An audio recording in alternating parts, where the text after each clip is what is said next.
Good morning, everyone. We finally have a little bit of sun after a few days of fog. This is Nathan Lindorf with The Rational Independent.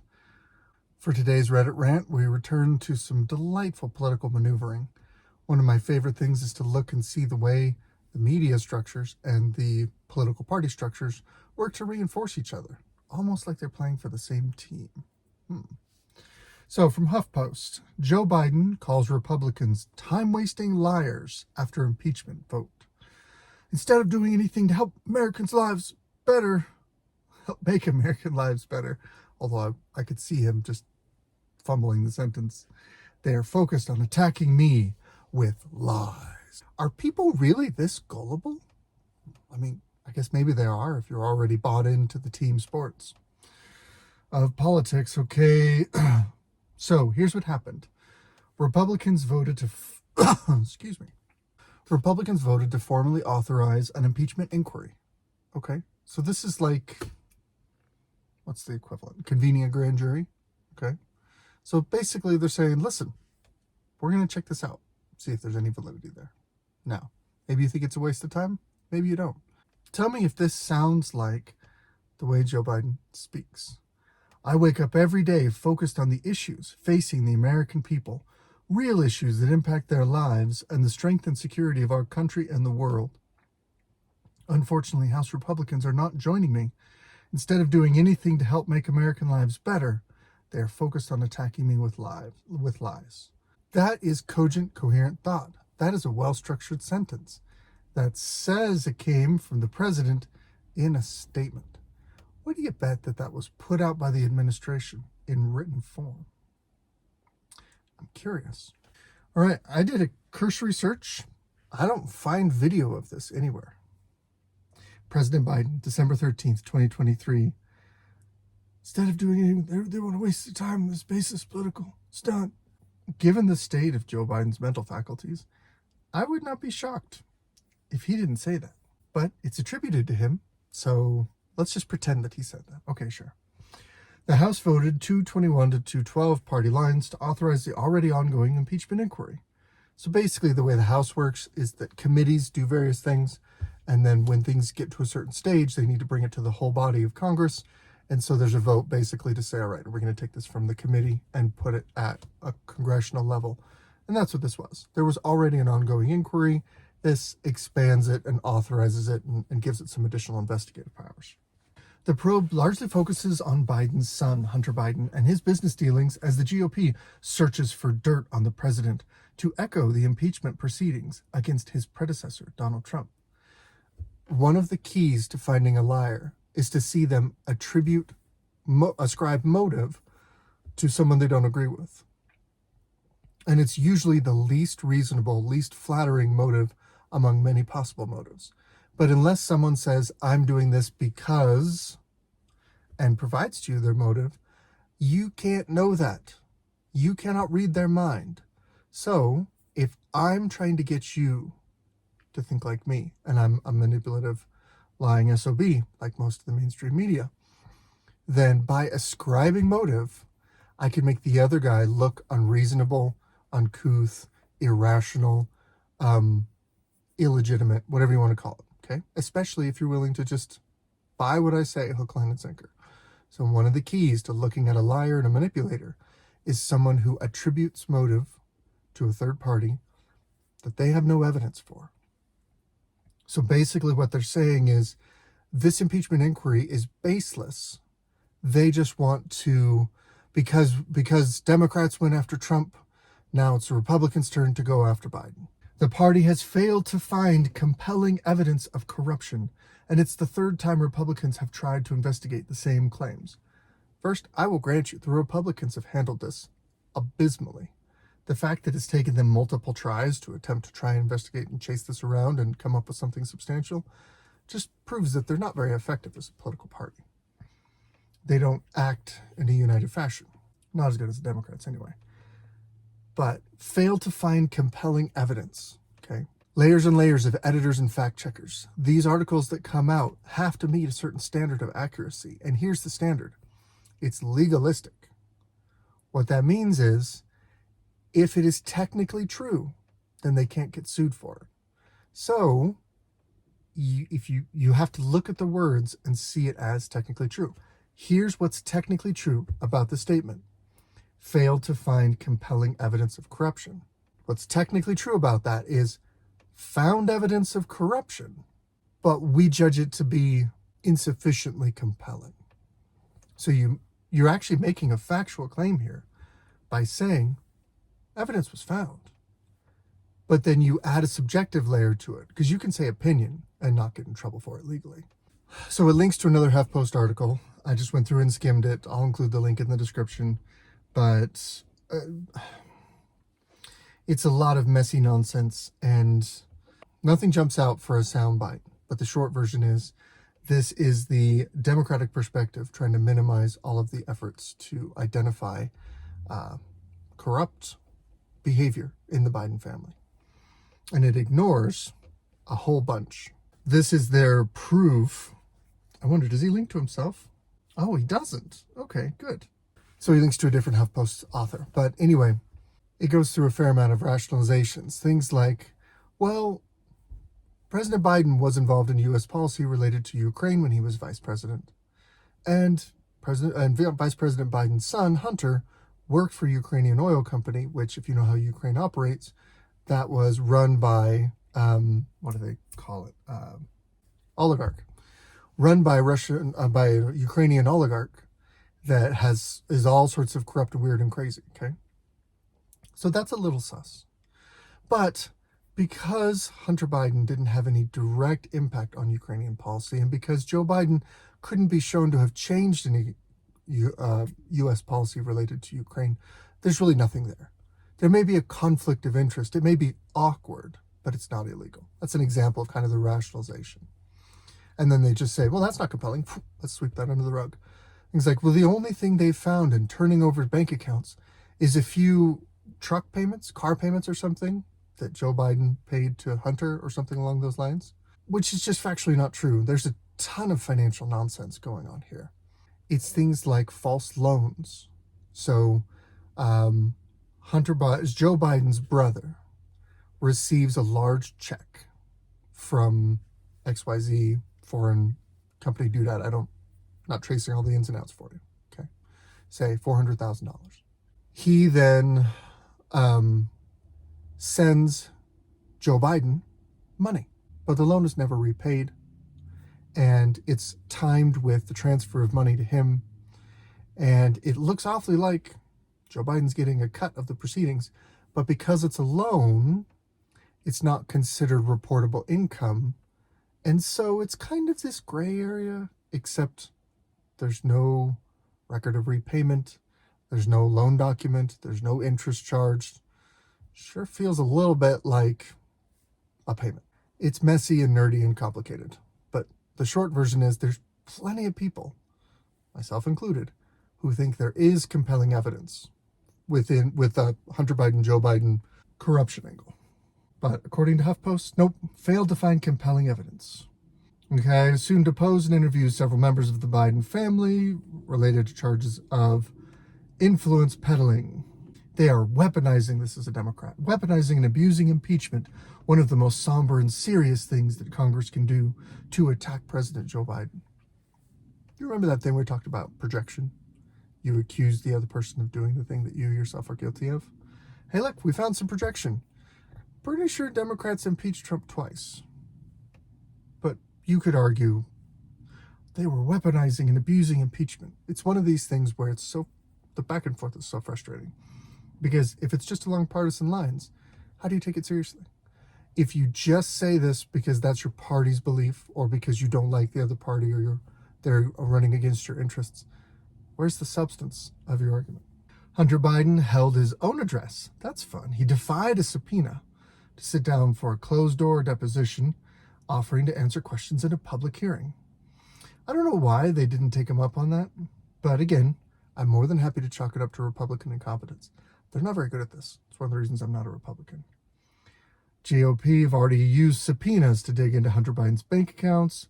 He was indicted on tax charges in California this month, and gun charges.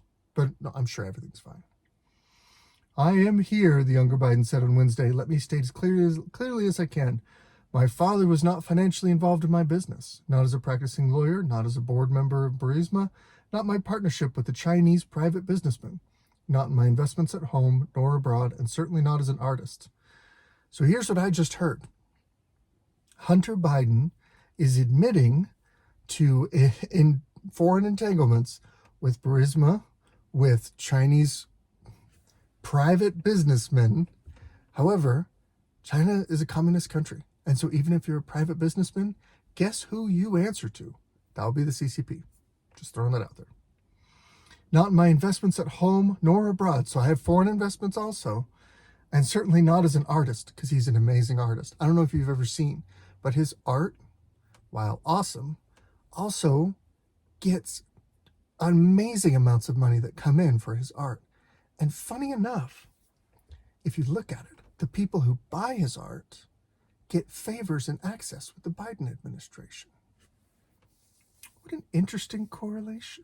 Here's what he said legally. My father was not financially involved in my business.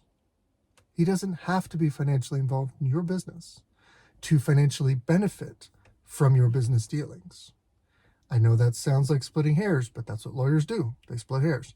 Because legally, technically, as long as he's technically correct, then he can't get in trouble for this. But it can give an impression that is not factually.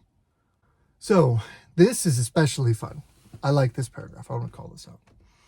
The president said Wednesday he remained committed to his job, pointing to meeting with the Ukrainian president, his efforts in the war between Israel and Hamas. He called out Republicans for stymieing his attempts to address migration across the southern border with Mexico and fund the federal government. He's claiming, again, this is his efforts in the war on Israel and Hamas. What efforts? Just efforts. Okay, well, in support of who and against who? And, we're not going to go into any details. He just has efforts. But if you look at it, the administration is doing things like pressuring Israel for a ceasefire. So you get sucker punched by someone, and then when you respond, the answer is, no, we got to have a ceasefire. I mean, they got a free shot. And give it an hour or two, they'll break the ceasefire. But we should definitely work on giving them a ceasefire. But no, we should. President Biden has what's best in our hearts. His efforts are important. And then, of course, he's alleging, President Biden, that his administration is making efforts to address migration across the southern border with Mexico. What does that mean? To stop it? To organize it? To expedite the flow of it? That is a vague term. Address migration can mean a lot of different things, but it's written with the impression that he wants to make it better, whatever that is. And Republicans are standing in the way, being obstructionist. It is such blatant manipulation. But we're near the end. Instead of doing their job on the urgent work that needs to be done, they are choosing to waste time on this baseless political stunt that even Republicans in Congress admit is not supported by facts. By Republicans in Congress, he means Liz Cheney. Oh, wait, she's not in Congress anymore because she lost in Wyoming. Okay, well, anyway, I know what I'm going to remain focused on. I would invite Republicans in Congress to join me. Do you know who said something really similar? This whole line of, I need to get back to the business of the American people. We have all of these distractions, these erroneous allegations. I need to get back to handling the business of the American people. One of the most famous examples of this is Bill Clinton. Hey, Bill, how you feel about those interns? Oh, I think it's best if I just get back to the business of the American people. I should find that quote.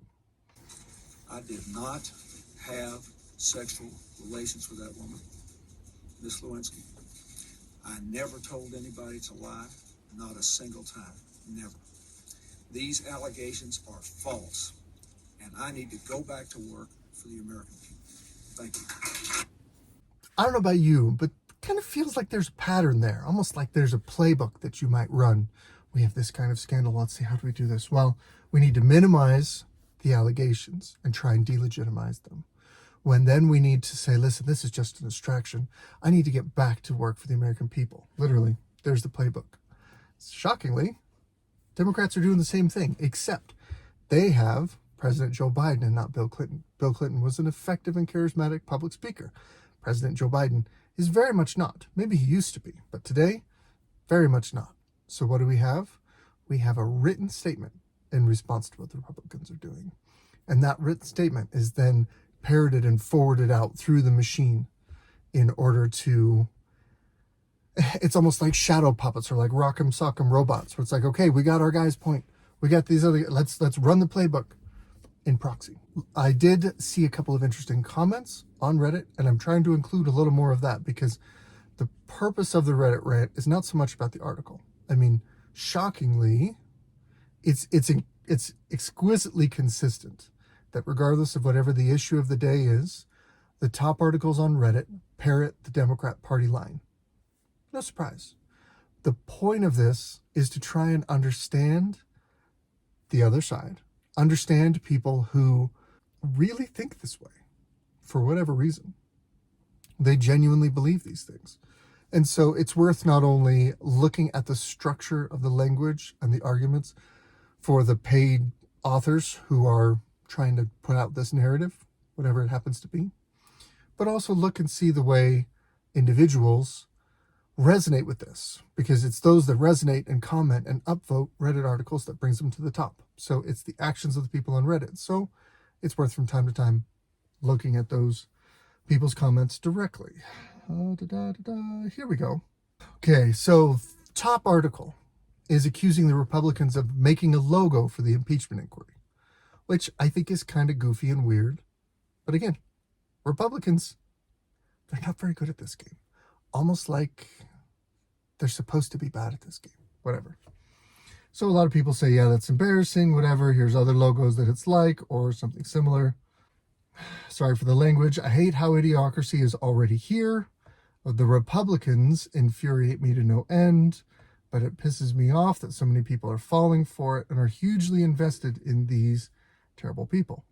Because it's illuminating to me. Anytime you can look at a screed, and this is, 4 paragraphs of a comment on Reddit, you got some strong feelings, buddy. You have this, just monologue. If you could take that monologue and replace one team for the other, one party for the other, and leave the rest of it intact, you haven't really made a point. You've only just basically identified yourself as a party player. I live in the middle of Big Red. I'm pretty sure it's Florida. And let me tell you, it's because the people here are Republican. I can't explain it because it's like some kind of disease they all have. They vote Republican with the same conviction that they quote the Bible or they root for Florida State.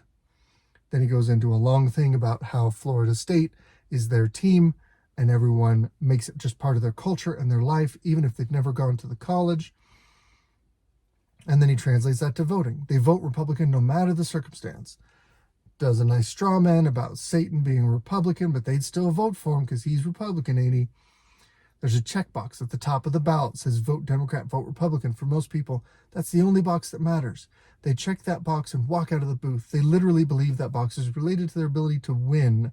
They win because their team is Republican. They are Republicans. This screed has a basis in truth. However, if you really want to look at it and be fair, walk over to San Francisco. Could you replace these same statements and say there are people there, they vote Democrat? It doesn't matter if the devil himself was running for election, they'd vote for him because they're Democrat. They just check the box of on the ticket that says just Democrat party line down the line. Yeah, that's totally valid. There are people who treat this like team sports and say, my team needs to win, your team needs to lose, so that's how we're going to do this. Of course, there are people that are like that. And I don't think that kind of team sports mentality is helpful for either side. So I would love for there to be less of it. One of the ways for there to be less of it is to critically think about the issues of the day and come to your own conclusion, as opposed to rah, my side good, your side bad. But all I'm seeing here is my side good, your side bad. I don't see a lot of critical thinking. This is amazing. Identity politics will be the death of modern democracy. That's an exquisite statement coming from someone who's supporting the Democratic side. At least I'm assuming so because they're replying to the one above it. Although, in fairness, they don't explicitly state that they support Democrats. It's happening around the world. Political parties are a disease that needs to be eradicated. We should be voting for individuals because of who they are and what they stand for, not what color tie or hat they wear. Again, against team politics. I'm actually in agreement on that. What I think is amazing is that first sentence. Identity politics is antagonistic to democracy and to the republic, which is what we are. We're not a democracy. Okay. However, identity politics is not the same thing as party politics. These are separate things, but we've conflated the issue. Political parties are a disease that needs to be eradicated. Okay. How do you eradicate people organizing around a common set of principles? Pretty sure you're calling for tyranny, because I don't know of any other way to impose that level of eradicate this disease of political parties. We should be voting for individuals because of who they are and what they stand for. Here's a dirty little secret. Do you want to know how Hitler came to power? He came to power because Germany, one, was in a major mess, so people were desperate and looking for dramatic change, and two, because he collected a fringe group of people on the side, and because of the way their politics worked, because they didn't have two strong parties, didn't force the majority of the politics, didn't force the majority of people involved in politics to tack towards the center. It allowed a fringe party to gain a plurality. I'll have to look at the numbers, but I'm pretty sure the Nazis never earned more than 25% of the vote. That's kooky land, okay? But they got a plurality. The other 6 or 7 parties chopped up the remaining vote. So these crazy kooky fringe guys take over, and now they have control of the government, and indoctrination begins, and the whole thing steamrolls forward, and it's terrible. But the start of it actually stems from the idea that let's have a democratic system without a strong party structure. In other words, I'm not saying parties are perfect, but they do protect us from the most fringe elements. There's an amazing thing where Democrats constantly whine, usually after an electoral loss, about the Electoral College, saying, we had the majority. Okay. In most countries around the world, no party gets a majority. The idea that the standard is that you should have a majority, i.e. more than half, is a relatively unique to America sort of thing. Most countries, elections are decided by pluralities. If you have 3 or 4 or 5 parties, nobody's getting a majority.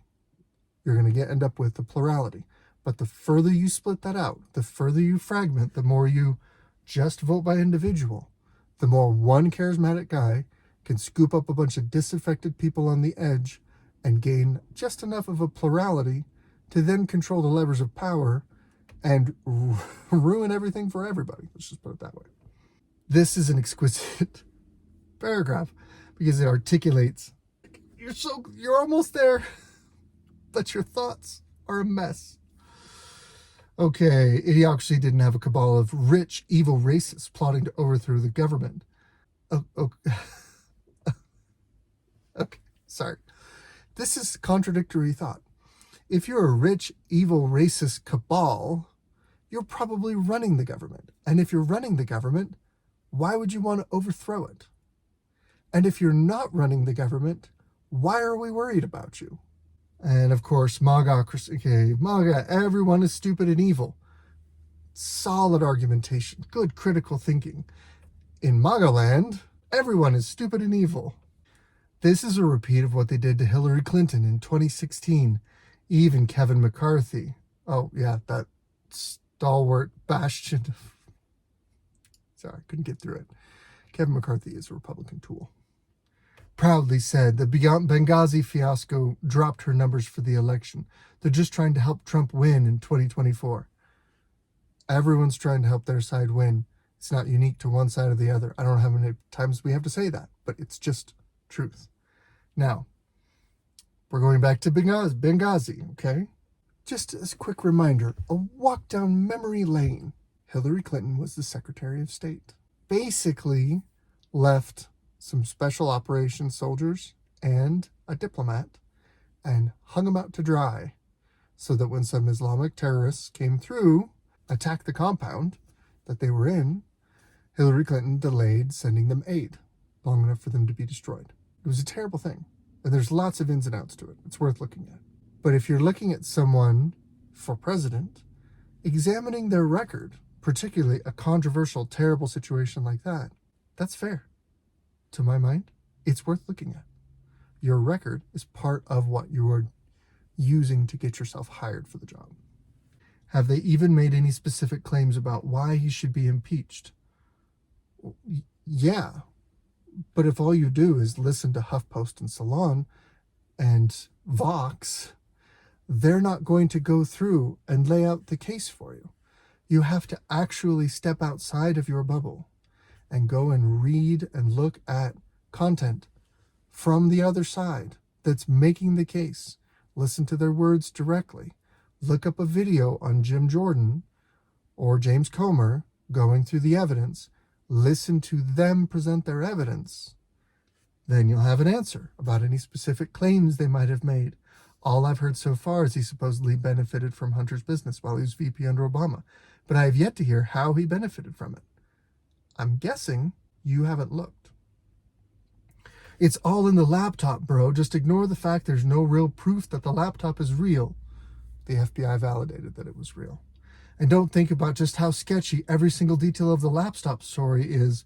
Bro, all the proof is in Hillary's emails. Bro, I saw it on 4chan, so it must be true. Bro, this is someone who's bought in to the narrative that they've received that dismisses what evidence is out there as not compelling. Hillary Clinton did erase emails and destroy government property that contained government information, which is a violation of regulation, if not law, in violation and defiance of a subpoena. She did that and admitted to doing it and got away with it. Hunter Biden is suing for defamation for those who released information from the laptop. The only way it's defamation is if that's his laptop. That's how that works. This is the level of thought. And unfortunately, I see similar levels of thought on the right, on the Fox News side. So by no means is this a partisan virtue and vice situation. The simple truth is most of us don't pay enough attention to the detail. Most of us are unwilling to think critically. And my goal in this channel is to encourage anyone, regardless of party affiliation, when they're presented with facts, when they're presented with allegations, when they're presented with motivation being ascribed to a third party, just be skeptical. Just think clearly and critically. Just look at it and ask yourself, who benefits from this statement? What evidence is provided to support this statement? What contrary evidence could be out there? What could we find with 20 minutes of Googling? I would just encourage you to try that. And for that, I'm going to close out my Reddit rant for today. This is Nathan Lindorf with The Rational Independent. Good luck out there.